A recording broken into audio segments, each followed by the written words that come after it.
Match de foot 5-2 les gars. Ça commence à... Ah là là, c'est un match de foot. Hein. Ça, c'est de finale de Ligue des Champions. Hein. Oh là là là là. Oh les travaux. Oh les travaux. Oh les travaux. Ah les gars. Il faut, il faut respecter le champion en titre. Hein. Aïe aïe aïe. Salut l'équipe, salut la team, c'est le débrief Dakar et on est là pour débriefer le match de Ligue des Champions entre le Paris Saint-Germain et le Bayern Munich. Les gars, qu'est-ce que c'est que ce match de fou? Les gars, qu'est-ce que c'est que ce match d'enculé qu'on vient d'avoir? C'est un match incroyable. Franchement, les gars, on a vécu un grand moment de football. Alors avant qu'on commence à me dire, oui, mais il y a eu que 5-4 ou quoi que ce soit, les gars, il y a eu des bonnes choses, il y a eu des mauvaises choses. Vous connaissez votre gars, on va en parler. Mais les gars, on a vécu un match de football incroyable. Déjà, les gars, 5 buts en une mi-temps, Fada. 5 buts en une mi-temps. Là, j'ai pas les stats, mais 5 buts en une mi-temps. En une mi-temps de football, il y avait déjà 5 buts dans le match. On va pas se mentir. On savait qu'il allait avoir des buts dans ce match-là parce que le Bayern est une équipe qui marque beaucoup de buts. Hein. On le rappelle, à Bayern qui a marqué, je sais pas, plus de 170 buts, si je dis pas de bêtises, depuis le début de saison. 160, c'est une dinguerie. Le Paris Saint-Germain est une équipe qui marque aussi beaucoup de buts, même s'il y a beaucoup d'occasions qu'on vendange. Donc on savait qu'il allait avoir des buts dans ce match-là. C'était clair qu'il n'y a pas avoir un 0-0. Mais les gars, 3-2 en une mi-temps, Fada. 3-2 en une mi-temps. Moi, à la mi-temps, je me suis dit, le match, il n'est pas terminé. Le match, il n'est pas terminé. Et le match, il n'a pas été terminé parce que derrière, on a continué à enchaîner. On a continué à enchaîner pour avoir 5 buts à 4. 5 buts à 4. 9 buts dans un match. Et les gars, ce match est rentré dans l'histoire du football. Parce que le Paris Saint-Germain, l'année dernière, était rentré dans l'histoire du football parce que jamais une équipe s'était imposée par plus de 5 buts d'écart en finale de Ligue des Champions. On était rentré dans l'histoire. Mais là, ce soir, les gars, le Paris Saint-Germain et le Bayern rentrent dans l'histoire du football parce que jamais une équipe, jamais un match n'avait accouché de 9 buts comment je vais dire ça? Jamais un match de football n'avait accouché de 9 buts en demi-finale de Ligue des Champions. La dernière demi-finale, je crois qu'il y avait apparemment qui était plus prolifique, c'était le fameux 4-3 avec Liverpool, je ne sais plus contre qui. Jamais un match de football avait accouché de 9 buts, les gars. Vous vous rendez compte, les gars? Normalement, le frérot 5-4, c'est le résultat d'une confrontation aller-retour contre une équipe. Normalement, 5-4, c'est le résultat d'une confrontation directe aller-retour contre une équipe. Là, on a mis 9 buts. 9 buts en une mi-temps, les gars. 9 buts, non, excusez-moi, 9 buts en un match. C'était un match de fou. Et la soirée était parfaite. La soirée était parfaite, pourquoi? Parce que déjà, les Parisiens, ils étaient au taquet, déjà commencé par les supporters. Je sais que je parle pas beaucoup des supporters, mais le tifo, les messieurs, dames, le tifo de ce soir, aïe, aïe, aïe. Le tifo de ce soir, aïe, aïe, aïe. Déjà, ça a commencé avec la Marseillaise, j'ai pas compris. Je me suis dit, oh, on est au Parc des Princes, pourquoi on se met à chanter la Marseillaise? D'accord, c'est une équipe française, mais waouh, qu'est-ce qui se passe? Mais ça avait commencé déjà la mairie de Paris qui affiche les couleurs du PSG. La mairie de Paris qui affiche les couleurs du PSG avant le match. Emmanuel Grégoire, il n'a rien à voir avec Hidalgo. Il n'a rien à voir avec Hidalgo. Le mec qui le dit, il aime le PSG et il va tout faire pour que le Paris Saint-Germain soit le plus tranquille. Le PSG, il reste au Parc des Princes, mais là, on n'est pas là pour parler de ça. Mais déjà, tout ça, ça semblait incroyable.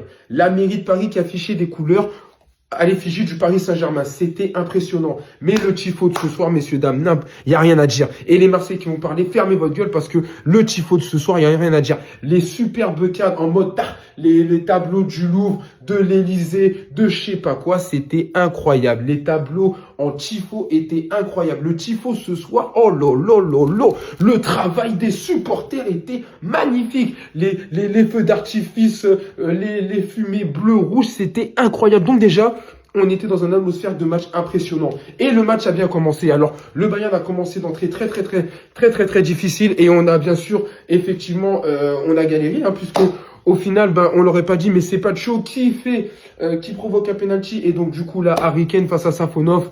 Harry Kane, on le sait, il est très bon dans les penalties. Je crois qu'il a, sur 9 penalties, il en a réussi 8, il en a raté qu'un seul. Et encore, le seul qu'il a raté, c'était sur la barre transversale. Donc, il était bon. Et là, il met le penalty. On se dit, On se dit, putain, Paris est mené 1-0 contre le Bayern. Aïe, aïe, aïe, ça fait chier. Mais les gars, cette année, le PSG, depuis qu'on a cette fameuse étoile, les autres qui disent, l'étoile de Bob l'éponge, Patrick Bob l'éponge, salut, ferme ta gueule, frérot. Parce qu'il y en a qui vont se reconnaître. Il y en a qui me disent que ça, c'est l'étoile de Patrick, l'étoile de mer. Frérot, ferme ta gueule. Parce que vous, les Marseillais, parce que c'est avec les Marseillais qui parlent pour dire, faut dire les termes, vous, on vous entend plus parler de vous. Quand on vous parle de votre putain de saison de merde que vous faites, occupez-vous de votre Habib Beye, de votre Mehdi Benassia et de tous vos joueurs qui veulent se barrer et laissez les adultes, s'il vous plaît, parler au football. Parce que vous, les Marseillais, l'année prochaine, c'est la Conference League, Inch'Allah, sinon, vous allez rien jouer. Donc, fermez-la, s'il vous plaît. Bref, en tout cas, les gars, c'était incroyable. Voilà, donc il y avait 1-0 pour le Bayern, on se dit, c'est compliqué. Et puis là, les gars, je vous l'ai dit, il y a un joueur en Ligue des Champions, il y a un joueur pour moi qui est exceptionnel. On parle de, bien sûr, Michael Olise qui peut être Ballon d'Or, mais pour moi, il y a un Géorgien qui, s'il va continuer à aller loin, peut titiller au moins le top 10 du Ballon d'Or. C'est Monsieur Vichas Kvaratskhelia. Monsieur Vichas Kvaratskhelia, les gars. Monsieur Ligue des Champions. Le gars, c'est le premier joueur géorgien, et c'est même le premier joueur dans l'histoire du football à avoir été décisif depuis le 8e de finale. Le mec est décisif à tous les matchs. Il a été décisif contre Monaco. Il a été décisif contre Chelsea. Il a été décisif contre Liverpool aller-retour. Il est décisif contre le Bayern. Depuis le 8e de finale, Vichas Kvaratskhelia, Kvicha Kvaratskhelia, dites comme vous voulez, le fameux 3 de Kvara, vous le connaissez, il a été décisif, les gars. Il a été décisif durant tous les matchs à élimination directe. C'est un bordel. Non, je dis la merde parce que je dis Monaco. Monaco, c'est les barrages. Oubliez ce que je vous dis. Bref, c'est un bordel. C'est un bordel. Donc vraiment, déjà, à partir de ce moment-là, c'est incroyable. Et puis après, on se dit, waouh, Paris égalise. On est super content. Et là, qu'est-ce qui va se passer une fois que Paris égalise? Monsieur Joao Neves, joyeux Neves, on avait l'habitude, il avait mis une tête contre Manchester City, il avait mis une tête tel Marco Verratti contre le Barça, il nous remet une superbe tête et il permet à Paris de mener 2-1 et là on se dit wow, le Paris Saint-Germain reprend l'avantage contre le Bayern, on était content, c'était la folie, j'ai enlevé mon maillot, mais le Bayern de Munich c'est une équipe de frappe et là les gars c'est important de parler d'un seul joueur, je vous le dis, Michael Olise. Michael Olise, t'es français et la vie de ma... J'espère, frérot, qu'en Coupe du Monde, tu vas faire la même chose. Parce que si en Coupe du Monde, tu fais de la merde, je vais t'insulter toute ta génération.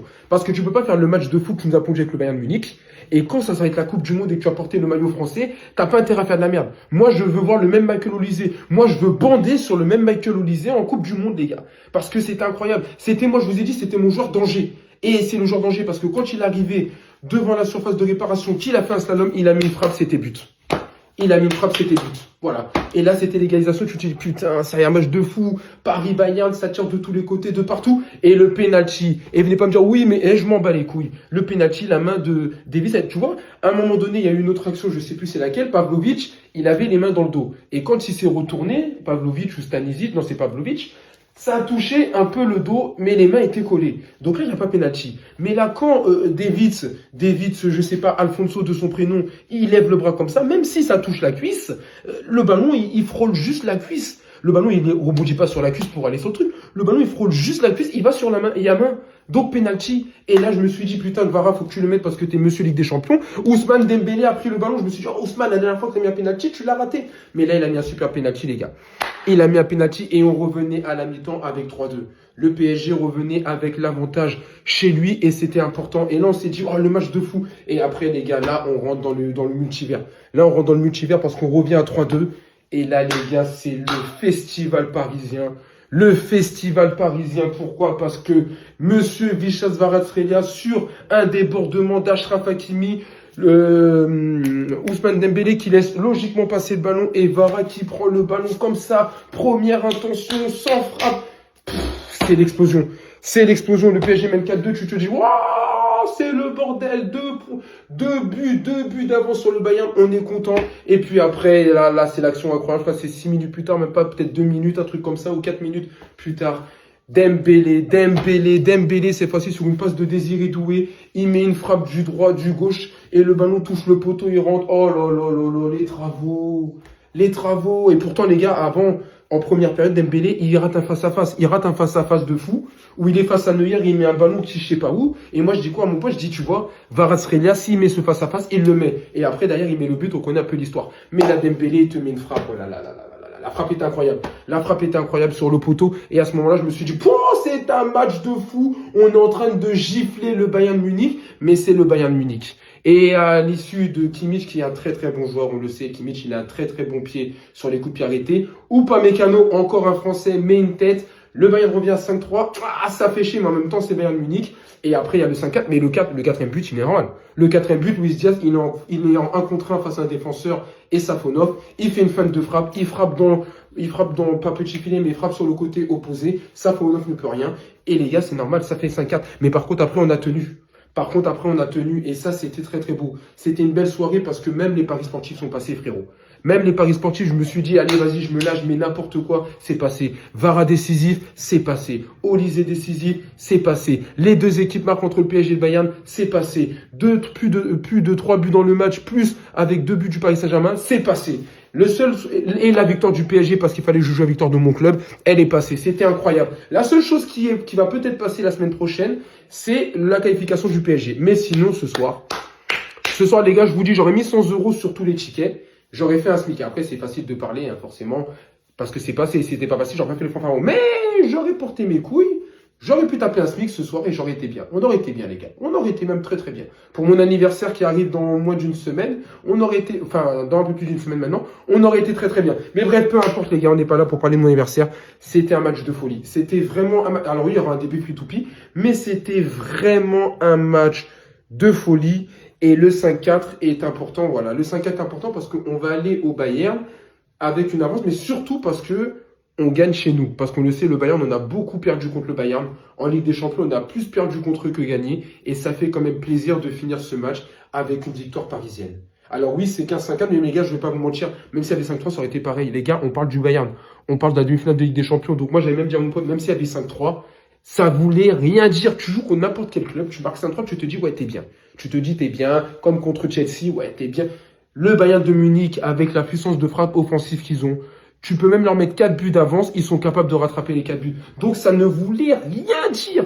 Mais par contre, au match retour, il faudra faire le même match. Il faudra attaquer, il faudra mettre des buts. Et de toute façon, c'est simple, les gars. Le Bayern, tu vas les éliminer avec une seule chose. Tu vas pas les éliminer parce que tu as conservé un score ou parce que tu as gagné un match. Tu vas les éliminer parce que tu auras marqué un but de plus qu'eux.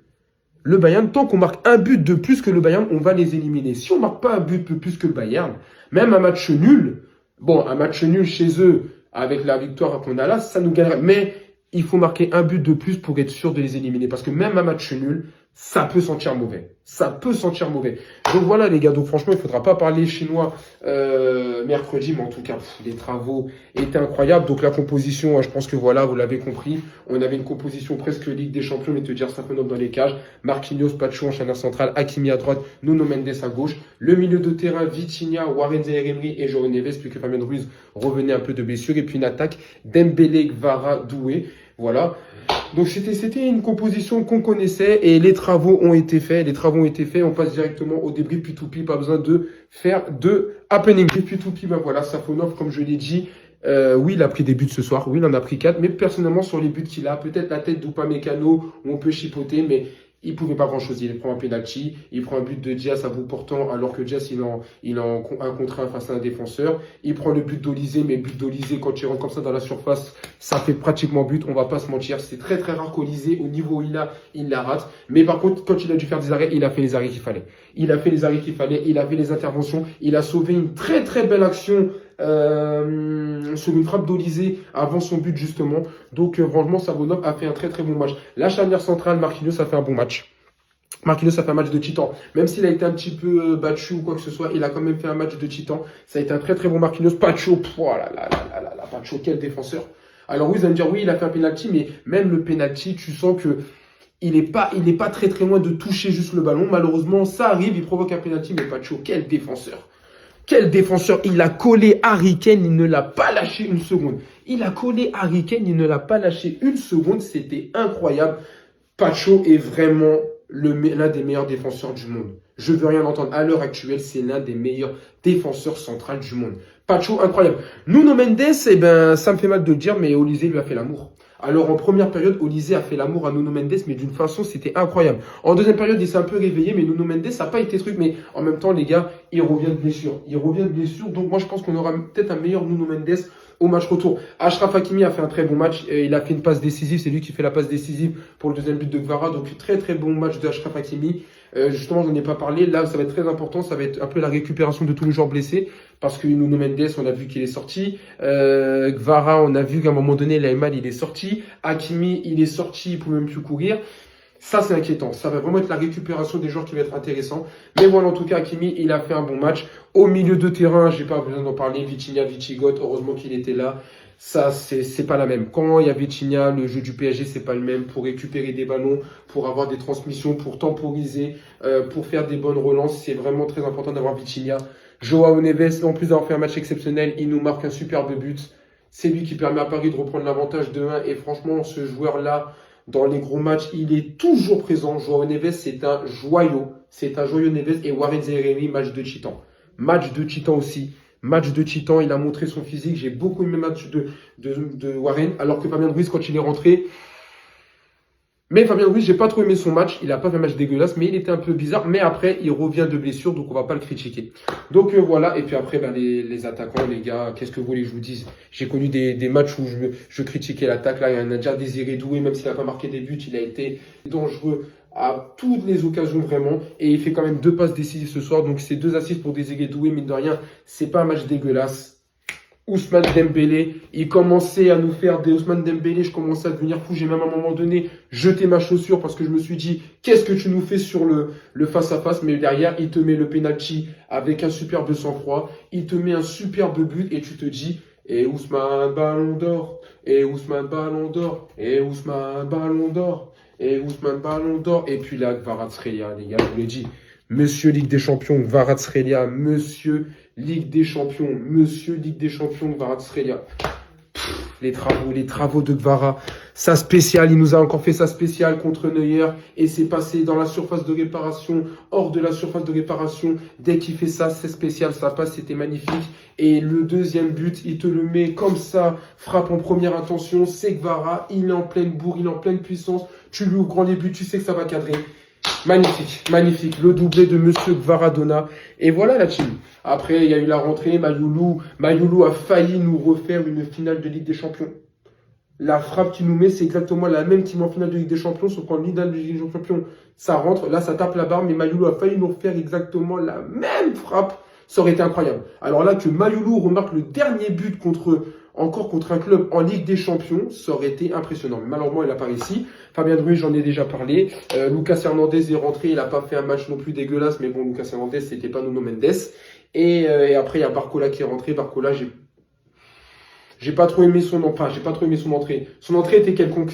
Par rapport à ce qu'a apporté Vara, Dembélé ou Doué, Barcola, à droite, c'était pas fameux.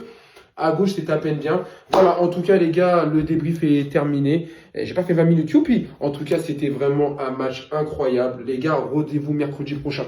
Rendez-vous mercredi prochain. Je pense que mercredi prochain, ça va être en émotion, ça va être impressionnant. En tout cas, ça va être incroyable. En tout cas, merci pour les travaux. 9 buts, c'est incroyable. Les gars, il faut quand même se dire un truc, c'est que ça faisait 31 ans. 31 ans, je vais pas vous dire mon âge parce que voilà, mais ça faisait 31 ans que le Bayern Munich n'avait plus encaissé 5 buts en Ligue des Champions. 31 ans que le Bayern Munich n'avait plus encaissé 5 buts en Ligue des Champions. Ça impose les formations. Et il faut respecter ce logo. Et je parle surtout pour tous ceux qui crachent sur le PSG, et notamment les Marseillais. Il faut respecter ce logo. À un moment donné, il faut arrêter de dire oui, mais Paris, nanana, oui, mais il n'y a pas. Il faut respecter ce logo parce que ce que fait le Paris Saint-Germain en Ligue des Champions, c'est incroyable. Ce que fait le Paris Saint-Germain en Ligue des Champions, c'est incroyable. Qu'on gagne le match, qu'on fait match nul, qu'on perd, ce que fait le PSG en Ligue des Champions cette saison, c'est incroyable. On rentre encore dans l'histoire. On tape des records, on tape des stats, c'est impressionnant. Donc voilà les gars, en tout cas, merci à ceux qui regardent mes débriefs, merci à ceux qui